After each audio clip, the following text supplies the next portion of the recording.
Hello, this is Terrence McNally. It's over a year since the defeat of Trump and 5 years since his Electoral College victory. Here's my 2017 conversation with NAOMI KLEIN, activist and author of No Logo and Shock Doctrine, about her book No Is Not Enough, written largely in response to Trump's election. KLEIN made clear even then that successful resistance would not be enough. We must seize this moment to pursue nothing less than the world we long for, successfully confronting climate change and inequality while rebuilding our sense of human community. In addition to no, we need to offer a compelling, inviting, and just yes. And that remains just as true today. Hello, I'm Terrence McNally. Welcome to Free Forum, a world that just might work. I'll be joined today by NAOMI KLEIN, the author most recently of No Is Not Enough, Resisting Trump's Shock Politics and Winning the World We Need. After hosting and producing the show weekly for 17 years, I stepped aside a couple of years ago from recording new live interviews. Since then, I've dug into the archives to stream one of the relevant earlier interviews each week on the Progressive Voices Network on TuneIn, and podcasts of years of interviews are available to listen to anytime on iTunes, Podomatic, and at my site, terrencemcnally.net, or aworldthatjustmightwork.com. They're the same site. But following the election of Donald Trump, I cannot resist exploring the path forward in confronting him and his administration. So first off today, I want to offer you a few websites for information on how to actively participate in resistance to Trump and the movement toward a healthy, progressive future we so desperately need. And you can email me at temcnally@mac.com to get these websites and more. Indivisibleguide.com, very strong network of local entities affiliated with this. OurRevolution.com, which grew out of the Bernie Sanders campaign. MoveOn.org, which has been around for years but is now uniting its virtual campaigns with on-the-ground work more actively. 5calls.org, which tells you what are the most relevant calls to your representatives that need to be made at a certain time. Townhallproject.com, which tells you when your representative might be holding a town hall locally. And couragecampaign.org, which is primarily in California, but very big, active, also like Move On, moving from a focus on virtual to much more alignment with on-the-ground grassroots action. As I said, you can email me at temcnally@mac.com if you want more information on all of this. I've shared this on the show before, but my response to Trump's election was, once I got over the sickening feeling that he would make life harder for life itself, and the anger at how things I thought could have gone differently, was that this image, when a rubber band has been stretched almost to breaking, the bounce back goes way beyond where it started. And my hope in the darkness, to use a term of Rebecca Solnit's, was that we would not merely defend the status quo, but that the harsh and unexpected reality would incite people to be more bold and committed in significant enough numbers and with transformative results personally and as a society, so that we end up way better than before the election. And I shared that with NAOMI KLEIN when I ran into her in Mexico in February, and she said that was the message of the book she was rushing to write. NAOMI KLEIN is an award-winning journalist, syndicated columnist, documentary filmmaker, and author, a member of the board of directors for climate action group 350.org, one of the organizers behind Canada's LEAP Manifesto. Her books include No Logo, Taking Aim at the Brand Bullies, The Shock Doctrine, The Rise of Disaster Capitalism, This Changes Everything, Capitalism versus the Climate, and her latest, No Is Not Enough, Resisting Trump's Shock Politics, Winning the World We Need. Welcome, NAOMI KLEIN, to Free Forum, a world that just might work. Thank you. It's great to be with you, and it was great to hear that roundup of all that you've been up to and are steering people towards. Very good. I like listeners to get a feel for the people behind the work and the ideas that we talk about. So can you tell us briefly about your path to the work you find yourself doing today, and if along the way you mention mentors or turning points, moments of decision? Yeah, I'll try not to talk for too long. But it's funny. Everyone says it, but it is a window for a listener into, wait a minute, how did we get here? Right. I live in Canada. I'm a dual American and Canadian citizen because my parents are both American. I was born in Canada, and I live in Canada because my parents decided that it was a country that reflected their values better than the United States. They came to Canada because my father didn't want to go to Vietnam. And then we moved back to the United States briefly. And because my father worked in healthcare, he had experienced the Canadian healthcare system as Medicare for All was just being introduced. And he, after having that experience and then going back to the U.S. health system, he decided, no, I want to work in a public healthcare system where you don't have to be rich to get sick. And so we left the U.S. because of the war, but we stayed in Canada because of universal public health care, not just as a sort of bureaucratic service, but as a reflection of the values of a society. My mom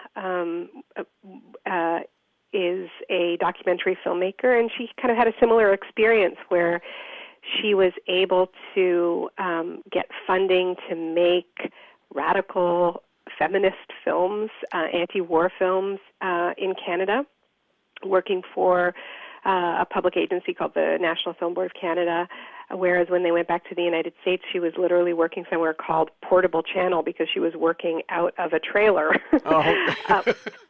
So I guess, you asked about formative mentors, and I think my parents both played that role for me very much, just in explaining why we lived where we lived. The rest of our whole extended family was still in the United States, and we spent a lot of time crossing the border to see grandparents and aunts and uncles and so on. So it was very much a cross-border childhood for me, but in understanding why they made the decisions that they made, first to come to Canada, then to return to Canada.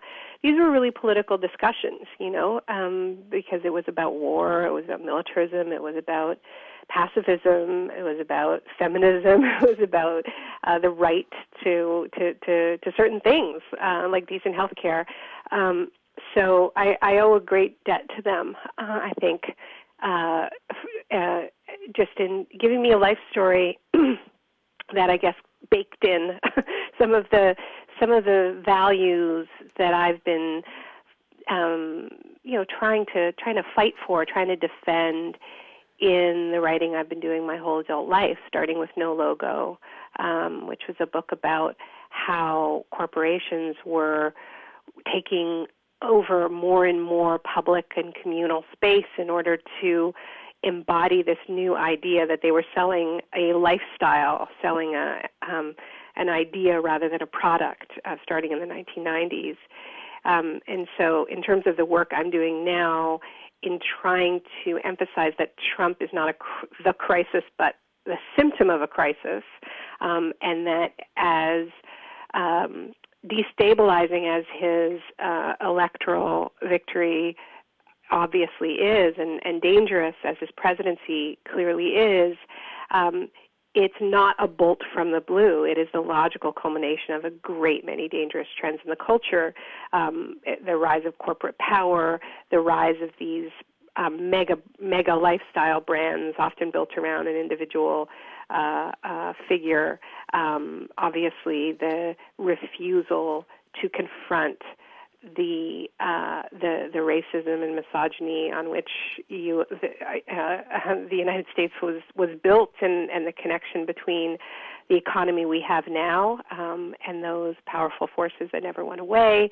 And I could go on and on and on. I hope that's enough to get started. Yes, it is. Yes, it is. We're obviously going to focus this conversation on the ideas in No Is Not Enough, because they also are the ideas, that are in the culture, whether you'd written the book or not, in a way. But you make the point that in each of your previous books, you did years of research and planning.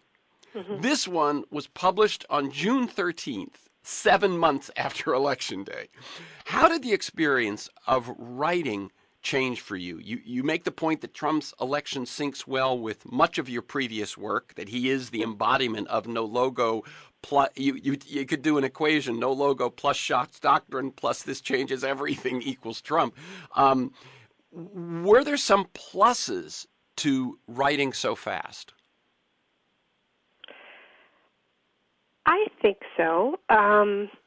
But I also, I certainly couldn't have written this book without that 20 years of research.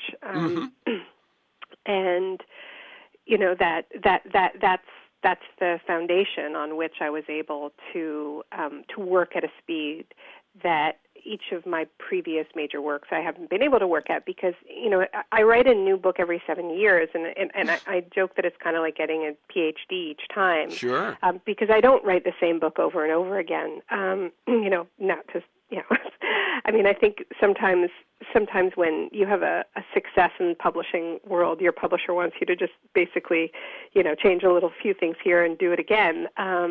But for me as a researcher, I've always been driven by my own curiosity and sense of discovery, and so that doesn't work for me, and so my books have been very different from one another, and so my first work, No Logo, required that I learn a whole lot about something I hadn't studied in school, which was marketing. I studied philosophy and literature, and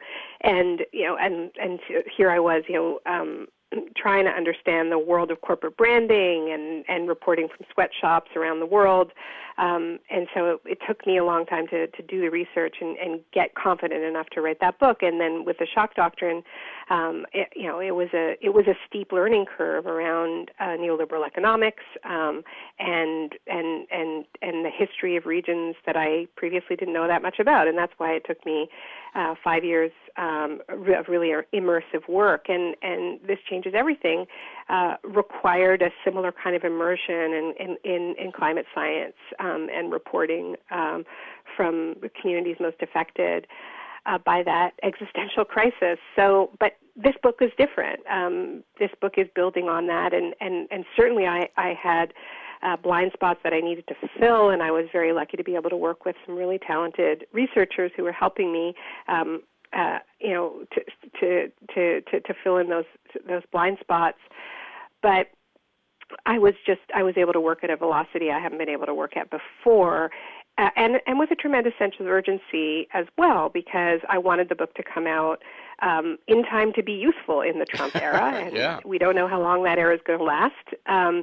And I also really wanted to get the book out before a major shock hits the United States under Trump, other than Trump himself, an external shock. I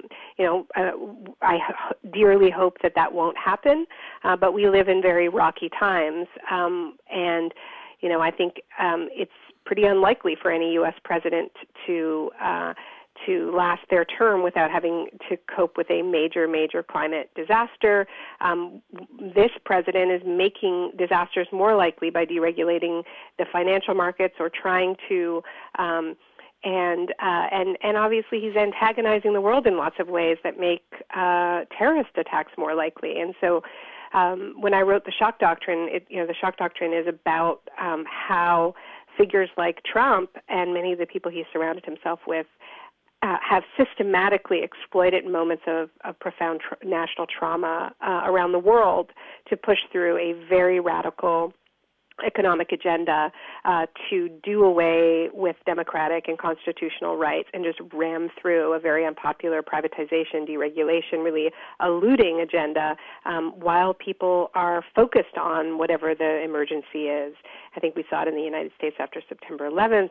We saw it in New Orleans after Hurricane Katrina. And these are some of the examples I write about in the book, and I really wanted to give people some tools to be more resistant to those tactics. And so I wrote it in a hurry in a way that I haven't done so before. Yeah.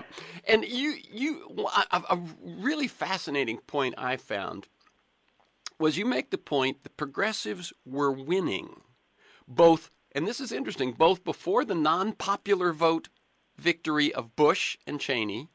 There was the successful uprising at the WTO meetings in Seattle in 1999. In 2000, again, an electoral college victory that's not a popular vote victory for Bush. Mm-hmm. And then before the non-popular vote victory of Trump with the XL pipeline, Standing Rock, living wage campaigns, and so on. Could you talk a bit about that, how just as we're winning, these elections happen?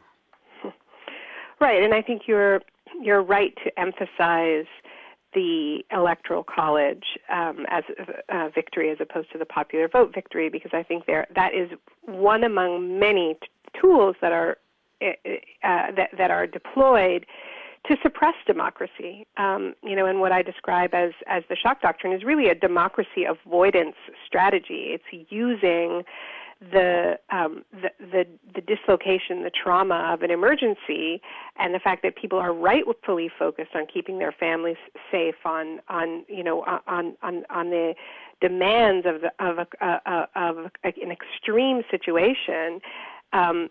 To go like, okay, well, while no one is looking, let's privatize the school system or the water system. And I've seen this again and again and again. There's little more anti-democratic than that. And so I think from voter suppression, to the electoral college, all the various tools of voter suppression to the electoral college, this, the right is constantly deploying strategies to prevent majority rule, right? And the reason for that is that their agenda, while it has a few popular items in it, everyone likes a tax cut. Yeah. Is generally really unpopular. People will defend their Social Security. They will defend the public health care that they do have, however incomplete. They will generally defend hard-won labor rights. And so it is because this is an unpopular, undemocratic agenda that these policies are deployed. But in answer to your question around putting these electoral setbacks, however undemocratic they are, in the context of a progressive momentum, it's absolutely important to remember that the climate justice movement ahead of this election was scaring the hell out of the fossil fuel industry, from the divestment movement to the anti-pipeline movements that were clocking victories, like against the Keystone XL pipeline, and also the fact that ExxonMobil was under investigation by the Attorney General of New York, California, the SEC, for having known about climate change, done its own research in the 70s and 80s, and then poured money into the denial machine, misled the public, misled its shareholders. So, to go from that to having the CEO of Exxon as the Secretary of State is pretty incredible.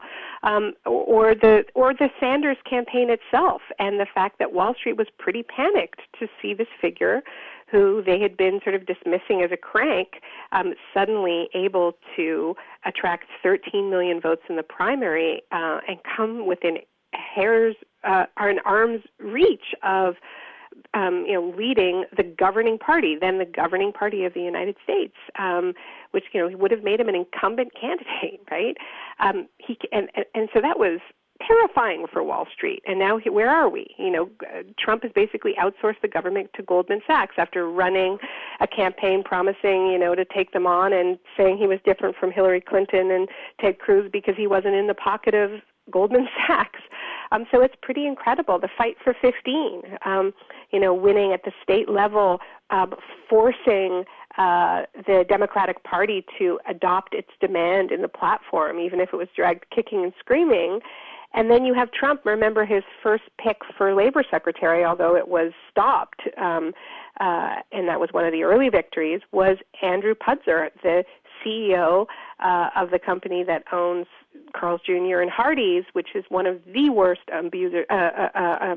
employers in the United States, has been sued multiple times by its workers because it failed to pay for overtime, failed to take harassment seriously, and on and on and on. And Pudzer himself was one of the industry's most vocal opponents of living wage campaigns. So you go from this movement that's on a roll to a president that would appoint their arch enemy as labor secretary. I mean, this is incredible what has happened in a matter of, as you said, 7 months. And what I think the point you make, and why I bring it up early in this interview, is people have to remember that progressives were winning. And we haven't even talked about Black Lives Matter and the Dreamers. That's right. And the way in which national conversations were completely changed. Exactly, and that things were coming together. That people Yeah. were, where the Democrats, it's so funny to know who we are, but the Democrats are criticized for single issue campaigns and so on. But there was a thing where Black Lives Matter and the Dreamers and the Living Wage campaigns and the Bernie Siegel campaign were beginning to see things together and work together. And we have to remember that we were very close. There were only two candidates that were drawing 25,000 people to arenas. And had one of them been the candidate and won, the conversation would be so radically different than it is. It's true. I mean, these are, this is the history that might have been. And so I think one can be just incredibly sad and discouraged by that, or energized by it, because this possibility that it could have been Sanders running against Trump, that a winning progressive coalition could have been woven in time to win, right? That's not a possibility that I have ever had in my adult lifetime. I mean, that's not a possibility I've ever entertained, right? Because I grew up in the neoliberal era.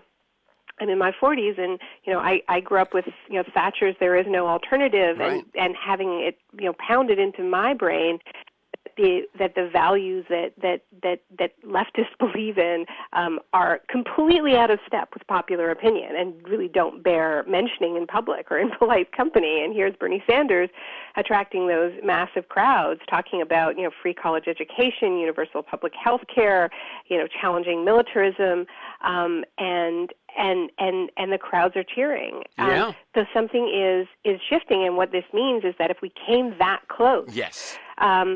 Then this is no time to be discouraged. This is the time to redouble our efforts and then some, and figure out how we win next time. Yeah, it's interesting. For me, I certainly had the same feeling with the Sanders campaign, that it's like, wait a minute, there's a candidate who actually, I would say exactly what he's saying. But yeah. I am a generation older, and actually did my first work on in politics on the national staff of the McGovern campaign. Mm-hmm. And then, there was Robert Kennedy, and it had been that long since we'd seen a candidate that was saying what we could say.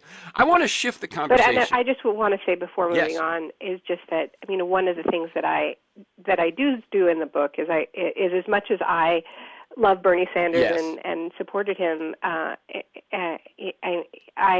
I don't think that we have the time to waste to just go on and on about how Bernie would have won and Bernie would have won, exactly. and curse the DNC for the unfairness and all of that, because Bernie didn't win, and I think that his supporters can no more just heap the blame for that on the DNC than the DNC can heap the blame for their loss on the Russians. Yep. This is a moment for deep introspection and self-criticism, and the fact that Bernie was unable to reach a significant percentage of Black and Latino voters who were not millennials, the fact that he was that a lot of women of my generation and older felt that he didn't get the importance of gender equality, and felt that sort of issues around racial and gender and sexual identity felt tacked on in the campaign. Whether or not that's true of Bernie,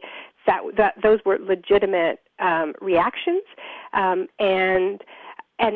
this is part of what the mistake that cannot be made again. Exactly. Yes. Alicia Garza, one of the founders of Black Lives Matter, often says, "Let's make new mistakes," and I think that's something that the left really needs to take on board. Like, we can't keep planning the campaign and then being like, oh dear, it's all white people, let's go reach out to some people of color, and then be surprised that they feel tokenized and that their issues are not baked into the campaign, right? Well, I think one of the best quotes in No Is Not Enough comes from Michelle Alexander, who wrote The New Jim Crow, and she basically said, if a progressives can't get it together on race, they better have Elon Musk on speed dial because we're going to need another planet. Yeah. And so I think we need to, part of figuring out how we win next time means doing a lot better on race and gender. Right, and what you're saying is, rather than be discouraged and depressed, it's what are the lessons learned, and just as one could say, had Hillary done this differently, the turnout would have worked in Wisconsin, Michigan, Ohio, etc. Yeah. The same one can say for Sanders, had he from the start been able to speak to Black and Latinos and the disaffected women, then his turnout might have made him the candidate. And so exactly. you gotta learn your lessons. Hello, this is Terrence McNally.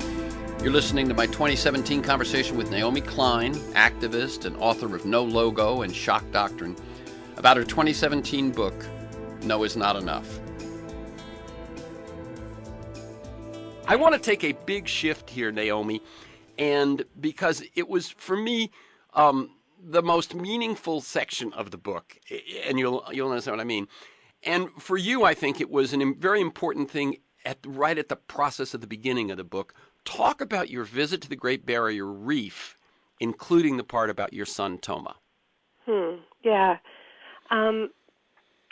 So I was in Australia in November of 2016 for a month, and I was doing some speaking and doing some reporting, and I, while I was there, made a short film for The Guardian about the Great Barrier Reef, which had just undergone this cataclysmic mass bleaching and die-off, and the situation has actually gotten even worse.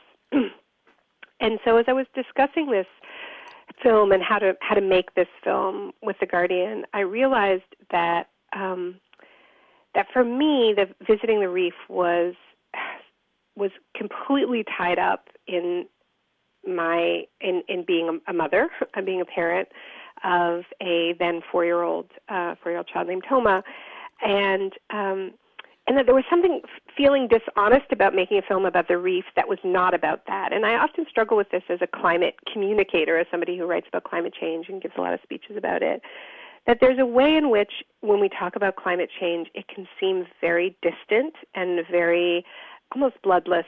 And, there's so much bureaucratic language surrounding climate, whether it's the scientific language or whether it's the language of the United Nations and the, acronym regurgitation that goes on. It's like the UN is where acronyms go to die. And, so between that and then you've got like the policies, which are just a nightmare of bureaucracy of like cap and trade and feed-in tariffs. And, when you add up the science and the UN jargon and the policy jargon together, it's very, very hard to talk about this in a way that reflects the fact that we are talking about the dying of so much of life on Earth, and indeed the threat of that we are losing a habitable planet in the lifetime of our children. And so I've been trying to figure out as a speaker and as a writer how to write about climate change in a way that reflects the depth of the grief and the fear and the trauma of what it is that is being talked about, and that doesn't have all of this distancing language weighing it down. And so I made this decision to make the film about what it feels like to visit this magnificent part of the world, one of the 7 wonders of the world, a World Heritage Site, the largest living structure on the planet, that is the Great Barrier Reef, with a child who is too young to appreciate it, right? I mean, he doesn't swim well enough to snorkel, and I'm lucky enough to have grown up with a father who taught me how to snorkel by age 6 or 7, and had that experience, and it really transformed my life. And knowing that because of how rapidly climate change is unfolding, my son may miss this. By the time he's able to swim well enough, it may all be dead. And that's just an incredibly painful thing for us to realize, and it's just one tiny glimpse into the way we are failing in our most basic duty as parents, which is to protect a safe future for our kids. So we went to the reef together. It's very important for me not to scare him. I was careful about the way I talked about it in front of him, and he was able to see some of the coral that is still alive, and we didn't take him out to the parts that were dead or explain to him how serious what was going on. We said that the coral was sick, was all that we said. But I included it in the book, I guess, as it relates to the moment we're in. We rushed to get this little film out on the eve of the election. It posted November the 7th. And we were hoping that just this, that this would be one extra motivator to get people to the polls, was why we rushed it out, just in terms of understanding the climate stakes. I wasn't a big fan of Hillary Clinton's, but I certainly was very clear that she was better than Trump. When it came to climate, you mentioned I'm on the board of directors of 350.org. We were in the planning stages for how we were going to put a huge amount of pressure on Hillary to do better than we believed she would do on her own. We knew she would need a whole hell of a lot of pressure from the outside to have climate policies that were in any way in line with what the science is telling us we need to do. So we rushed it out, and then I guess having just so recently had that experience, and then the Trump victory felt like everybody felt that the consequences on many different levels, and this was one of the levels I felt it on. Yeah, and there is that one moment which, as you're tucking Toma into bed the day after he has been out to see the reef, I'm forgetting the words exactly, but you asked him about if he saw sort of the magic of the secret magical world beneath the sea. Yes, and see it. I'm tearing up now, and he says, "Yes, I saw it." He saw it. Yeah, he saw it, and I mean, yeah, and he did. He caught a glimpse of it, and I mean, think about it. For a child, I mean, you look at the surface of the ocean, and it's hiding so much. It's placid, and that part of the world is spectacularly blue. And then you put on this face mask and you look down, and it's this riot of color and life, and just look at the secrets it's holding. It's magic, and at the same time, the ocean also has these terrible secrets that it holds. Right? I mean, I remember covering the Deepwater Horizon disaster, and as the oil sank because the dispersants were sprayed so that the oil would sink to the bottom, and suddenly things started looking fine again, and everybody started forgetting. And it's like, well, it's still there. It's still on the bottom of the ocean, and the ocean, can look healthy on the surface, as it still does. In the Great Barrier Reef, and underneath, in so many other parts of the reef, you put your mask on, and what you see is death and decay. And one of the most beautiful parts of the world turned into one of its ugliest, to be honest, because when coral dies, it's just rank. Yeah, it's not as you that said, it's ghostly white stuff you see the images of. It's rotting life. Yeah. I'm going to stick with the sea for a second here and read you a quote, which I think I found probably within the last year. And it's by Antoine de Saint-Exupéry. And it's this: if you want to build a ship, don't drum up the men to gather wood, divide the work, and give orders. Instead, teach them to yearn for the vast and endless sea. And my question has been, since I saw that, is how do we do that in 2017? How do we come up with a compelling narrative that drives Americans to yearn for a future richer than that past they're nostalgic for? And I know that for you, this is a crucial piece of getting beyond no. Yeah. And the final chapter in the book is about an attempt I've been involved in called the Leap Manifesto to to get to that place, to paint a picture of the world beyond just fighting defense, beyond just fighting against things getting worse, which you've got to fight for, right? When millions of Americans stand to be losing their health care, you have to fight that. But where you end up is not good enough if you win that victory. It's and that's true on so many issues where people are being forced into these defensive battles. And so, what we did with the LEAP Manifesto, this is a project that started in Canada. There's a lot of interest in the States right now and in other countries, including Australia. And if people want to find out more about it, because I'm sure I'll do an incomplete job of describing it, they should go to theleap.org.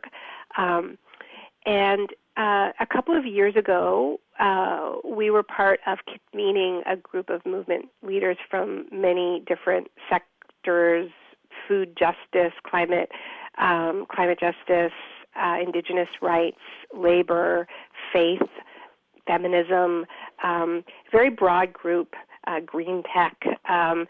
And we locked ourselves, 60 of us, in a room for 2 days, and did something that we realized we'd never done before, which is try to agree on our yes on the world we want.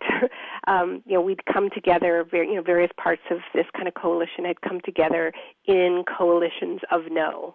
No, we don't want this new free trade deal. No, we don't want this austerity, law, this austerity bill. But we hadn't come together in that sort of positive space. And because there was very strong representation there from indigenous communities, the immigrant rights community.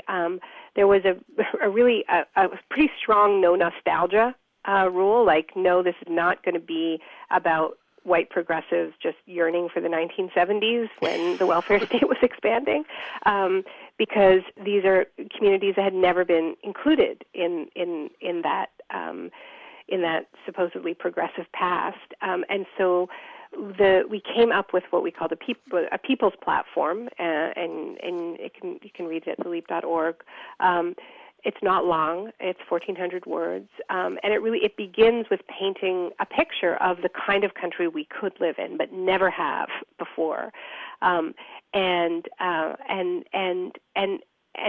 it's been amazing, the life of, and then it goes into 15 concrete things we have to do in order to get there, in order to get to 100% renewable energy, a transition in a way that puts the communities that have been most abused under our current economic system first in line to own and control their own renewable energy projects, with keeping the jobs and the skills in their communities, leaving no worker behind, so that as we transition from high carbon sectors to low carbon sectors, we are including the workers who are losing their jobs in the retraining and democratically participating in that.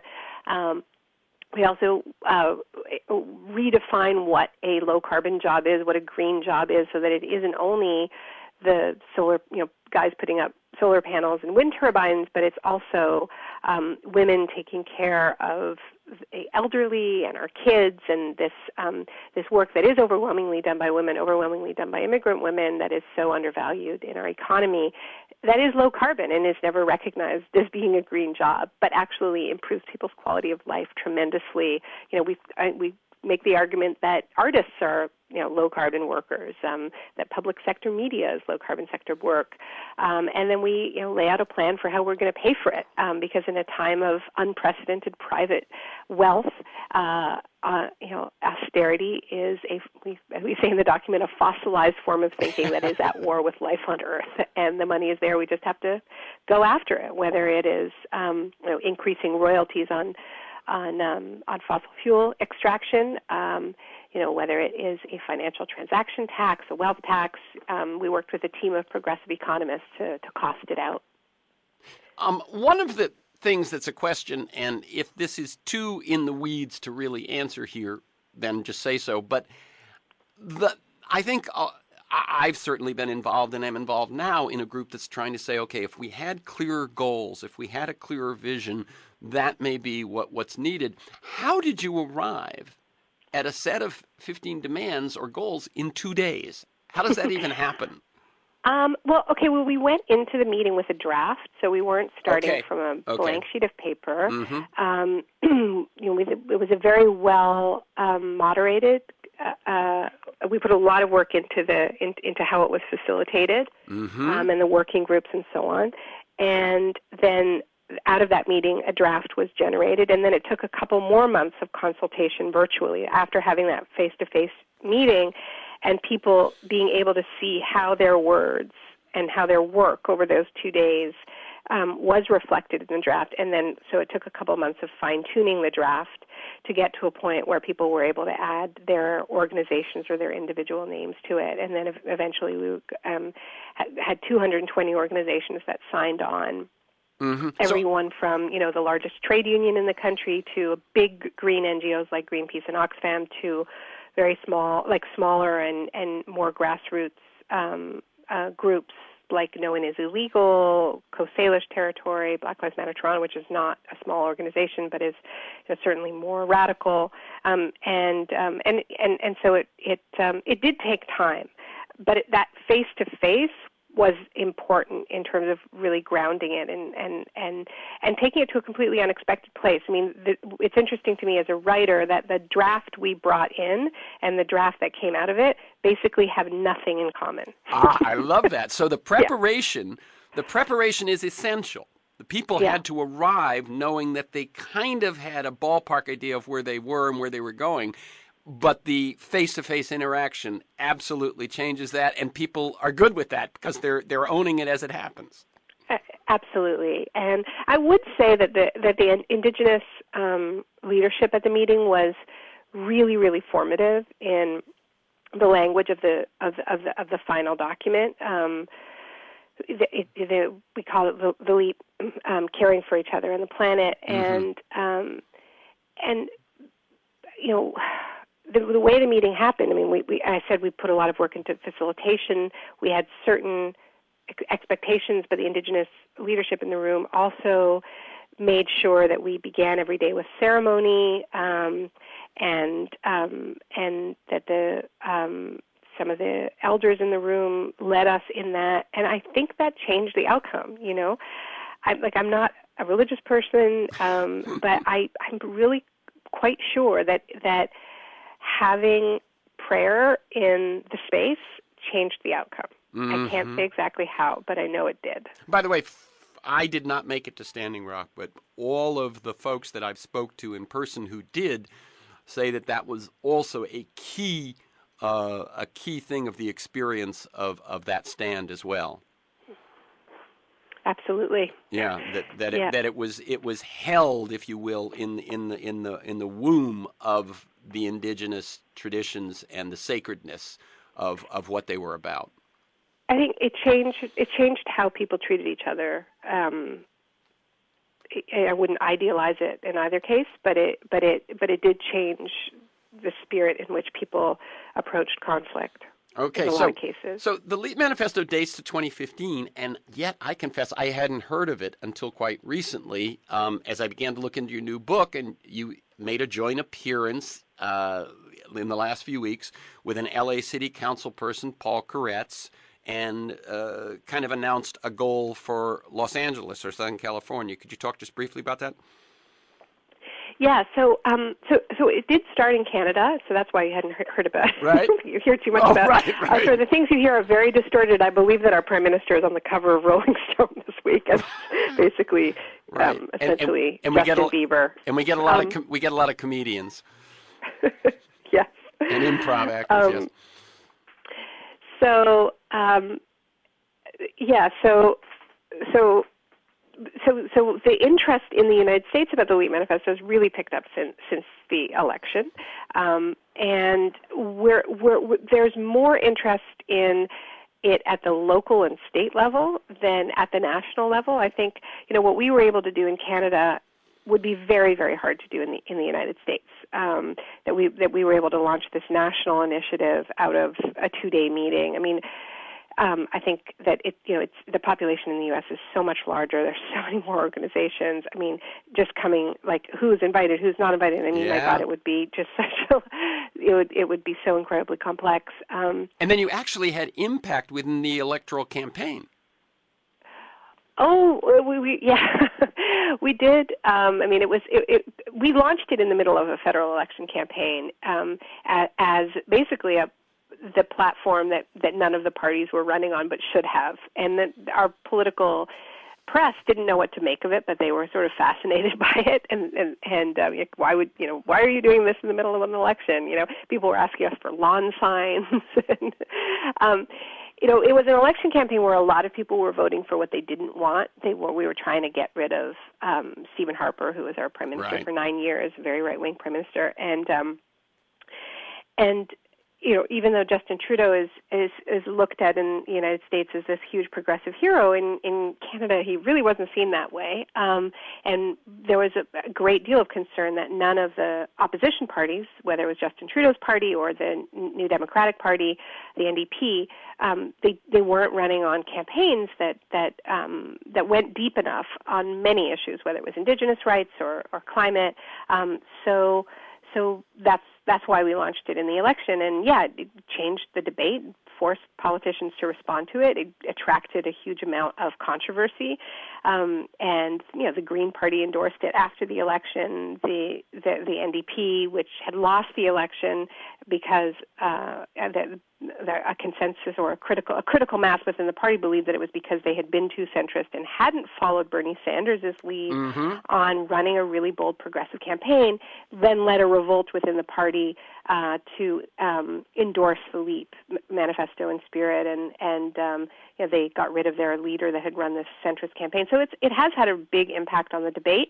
I won't lie to you, it's very controversial, and it's controversial because in addition to saying what we do want, we do say that we cannot build new fossil fuel infrastructure. Right. None. And that is very controversial in a country that has bet on some pretty dirty forms of oil in the Alberta tar sands. Yeah. And no, that I think you say no more fossil fuel infrastructure, that at this point any more is too much. And and one of Trudeau's weaknesses is he's good on some things, but he's very weak on fossil fuel infrastructure. He is. I mean, he says lots of great things about climate change, but he wants to build several new tar sands pipelines. Right. Yeah. Okay. One thing that we don't have time to talk about, but I had thought about it a lot based on the book, and I just am going to mention, if you want to remark to it, that's fine, which was one thing you write about is the opportunity missed in 2009 after Obama's election, that there was a uniqueness of that moment. A country widely lit up with a party that had suffered 9/11, invaded Iraq, crashed the economy. They elect an outsider candidate, a new race, a new generation, all of this. And at the time, I think I took each setback where he took halfway measures, or he didn't go far enough, or he didn't demand enough, or he venerated bipartisanship in a foolish way, I felt. I didn't quite get the depth of how rare those opportunities are, and how an opportunity like that almost has to be treated with the urgency of a crisis. Yeah. You want to? Yeah, and I mean the opportunities being that he was able to write this massive check for a stimulus bill, $800 billion. It could have been more.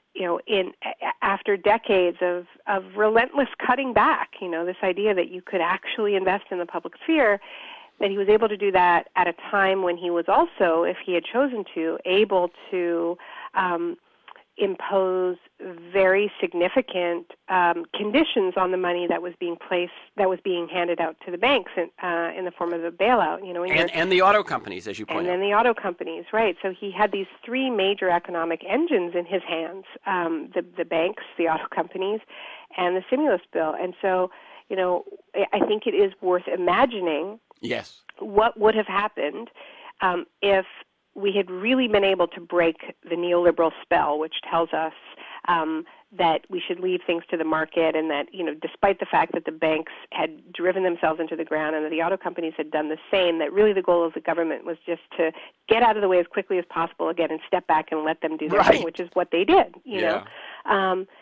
What if there was not a fear of saying, no, this is what should happen? Maybe you should be making electric cars and subway cars, and maybe the banks should be forced to give you the loans to do it, and maybe the stimulus bill should be the glue that binds it all together, and that's how you have a real Green New Deal, right, instead of just the rhetoric behind it. And so, this is not about Obama bashing for me. This is about recognizing the incredible spell that neoliberal ideology has cast. And I believe that is what is changing. I think if you look at the response to Sanders, if you look at the response to Jeremy Corbyn in the UK, who we just came through an election that was supposed to wipe him out. If you look at every single poll ahead of the election campaign, and the election itself was called because his opponent, Theresa May, was so convinced that she was going to be able to just basically do away with the Labour Party once and for all. They didn't need to call the election; they did it. That's right. They did it because they thought the timing was right.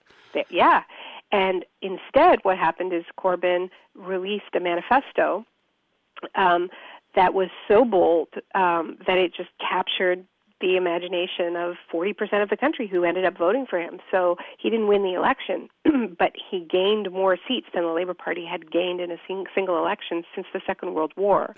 And Theresa May lost her majority. So it was a huge upset. And I think it shows that spell that is what prevented Obama from taking those actions in 2009 is starting to lift in the political sphere.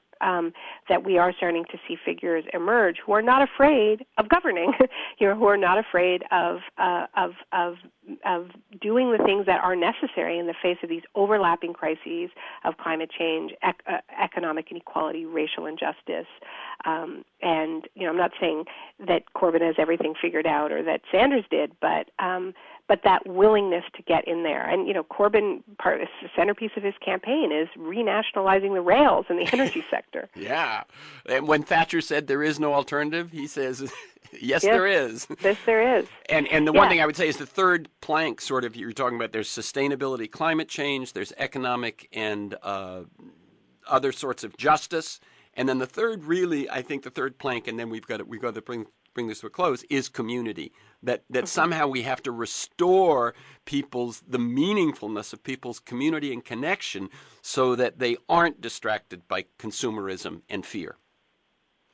Absolutely. And that's maybe the most challenging part, which is why, as you know, I end the book with this call for us to kill our inner Trump, if you'll excuse the violent metaphor, but that this sort of, I really think he should be metabolized as one would metabolize, a really frightening dystopian fiction.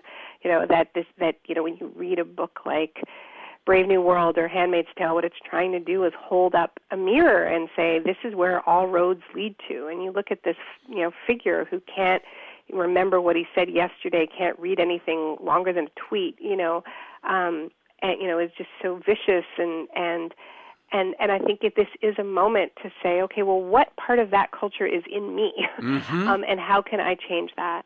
Yeah.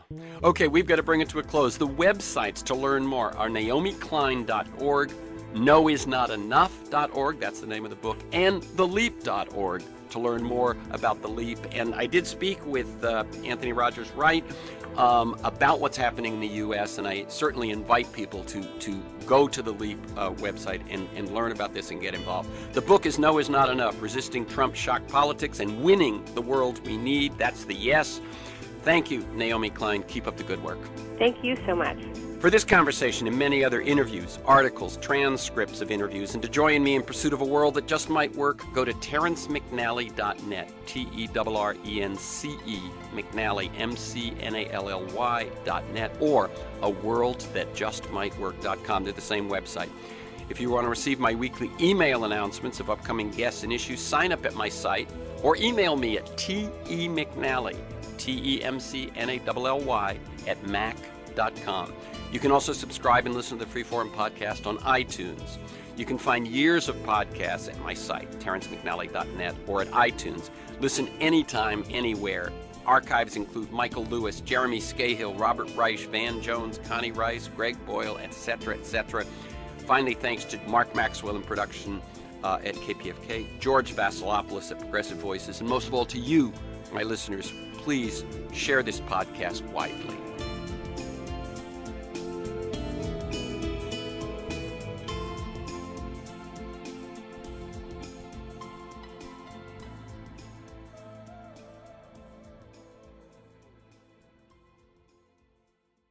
Progressive Voices desperately need your financial help.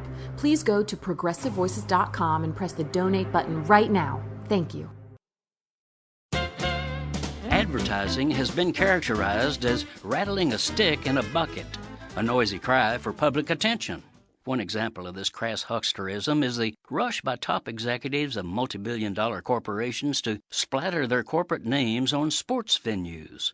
Responding to a blatant scam by team owners, executives are spending absurd sums of their shareholders' money to win temporary naming rights to local stadiums, arenas, etc. The come-on is that this billboarding will buy brand recognition, customer loyalty, and even public gratitude for the purchaser. Seriously? Do you fly Delta, bank at Wachovia, or drive a Toyota because their names are on a big sports structure somewhere? And what do outfits like Ameriquest, Qualcomm, and FTX even sell? And where are they located? As for public gratitude, ask Houstonians how thankful they are that global energy giant Enron slapped its name on the Astros baseball park in 1999, just 3 years before the corporation was forced into bankruptcy for being guilty of massive fraud and squalid executive greed. But the bucket-rattling name game keeps drawing new players. The latest entrants are purveyors of cryptocurrencies, the phantasmagoric here-today, gone-tomorrow form of digital money. One of these, Crypto.com, has just laid out a ridiculous $700 million, presumably in real money, not cryptos, to put its occult brand name on the home arena of the Los Angeles Lakers. Why? The parties to the deal put it in grandiose terms. A match made in heaven, exulted the arena's giddy owner, even proclaiming that Crypto.com will, quote, help us chart a course for the future of sports. This is Jim Hightower saying, huh? I doubt that this cryptic Singapore-based money dealer can even dribble a basketball. It's just rattling the money bucket, turning sports into just another corporate money hustle. Hey, Truth Seekers, Mike Malloy here. I'm the Progressive Voices program host each night at 9 in the East, 6 in the West. And I invite you to join me for the most intense podcast you're going to hear anywhere. I talk about the events that are having a profound impact on our lives, the lives of our families, and this country. For example, this time in our history is now being referred to as the post-Trump era. That's simply false.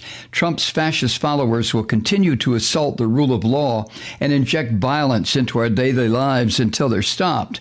Trump's near destruction of our political system is going to take tremendous effort to restore. The hope is that in that restoration, we will finally address those issues of inequality under the law and construct a truly democratic system. And that's what I talk about each night. And I do so with the fervor of someone who believes in our founding documents, even though they were written by hypocrites. Join me for the ride, nightly at 9 in the East, 6 in the West.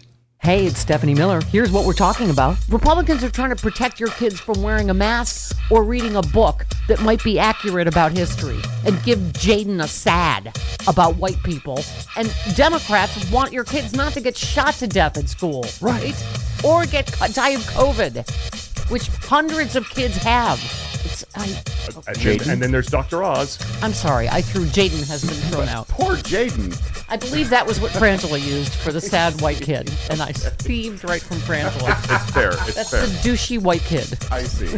That might get a sad because he learns that white people were mean to black people at some point in our history. Jaden, I hate him this morning.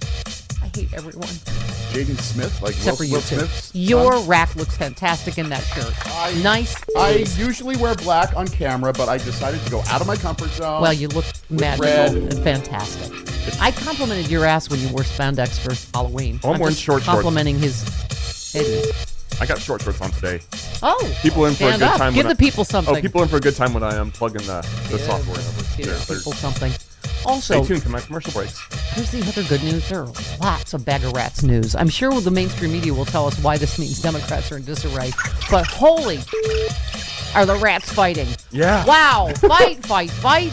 Girls, you're both awful. God, you are both awful, mean girls. Who is in the girl fight now? There is a lot of hair pulling, a lot of slapping. Marjorie Taylor Greene, Ilhan Omar, then Nancy Mace got in there somehow, Lauren Boebert. Kevin McCarthy tried to pull them apart. He got slapped. His extensions got pulled out. Oh my God, it's fantastic. They're all so awful. It's like a Real Housewives episode. Yes. Oh, it is. Yeah. Did someone throw wine in Kevin's face? I don't even know. Find the Stephanie Miller Show every Monday through Friday at 9 to noon Eastern, 6 to 9 Pacific, right here on Progressive Voices.